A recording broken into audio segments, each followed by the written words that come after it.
அனைவருக்கும் வணக்கம்.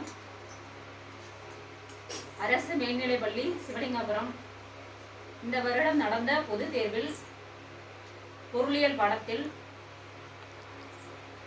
மீத்திறன் குறைந்த மாணவர்களான நம்ம மீத்திறன் குறைந்த மாணவர்கள் சொல்ல முடியாது.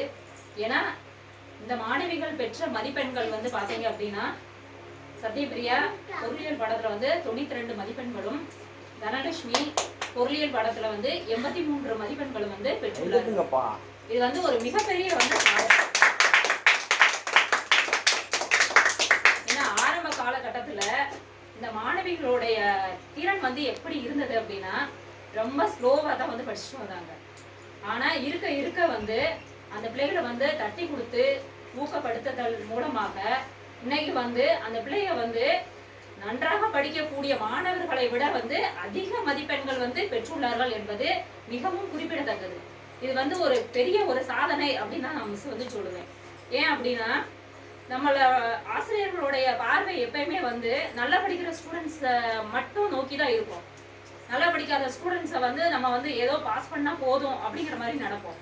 ஆனா இந்த பள்ளி, அதாவது சிவலிங்கபுரம் பள்ளிக்கூடத்துல பாத்தீங்கன்னா நம்ம நல்லா படிக்காத பிள்ளைகளை, அதாவது மீத்திறன் குறைந்த, நல்லா படிக்காது அப்படின்னு சொல்ல முடியாது, அதாவது மீத்திறன் குறைந்த மாணவர்களை, திறன் படைத்த மாணவர்களை அவங்கள தொடர்ந்து ஊக்கப்படுத்தி கொண்டு வந்தது மூலமாக இன்னைக்கு அரசாங்கம் நடத்திய அந்த பொது தேர்வுல பொருளியல் பாடத்துல நானே, அதாவது ஒரு ஆசிரியராக நானே எதிர்பார்க்காத அளவுக்கு 2 பேருமே மதிப்பெண்களை பெற்றுள்ளார்கள் என்பது மிகவும் அந்த பள்ளிக்கு ஒரு பெருமை சேர்க்கக்கூடிய விஷயமா இருக்கு.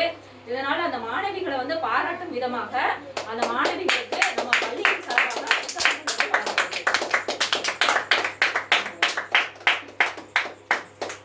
இதற்கு ஆசிரியர் ஒரு பக்கம் காரணமாக இருந்தாலும் மாணவர்களுடைய பெற்றோர்கள், நமது மாணவர்களுடைய பெற்றோர்கள் அவங்களுக்கு உறுதுணையாக இந்த 1 வருட காலமும் நல்லா சப்போர்ட் பண்ணியிருக்காங்க அப்படிங்கிறது ரொம்ப ரொம்ப சந்தோஷமா இருக்கு.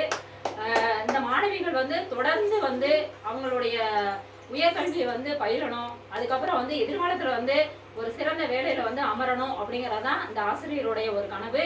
அதை நிச்சயமாக இந்த மாணவிகள் நிறைவேற்றுவாங்க அப்படின்னு சொல்லி வாய்ப்பு கொடுத்தமைக்கு நன்றி கூறி விடைபெறுகிறேன்.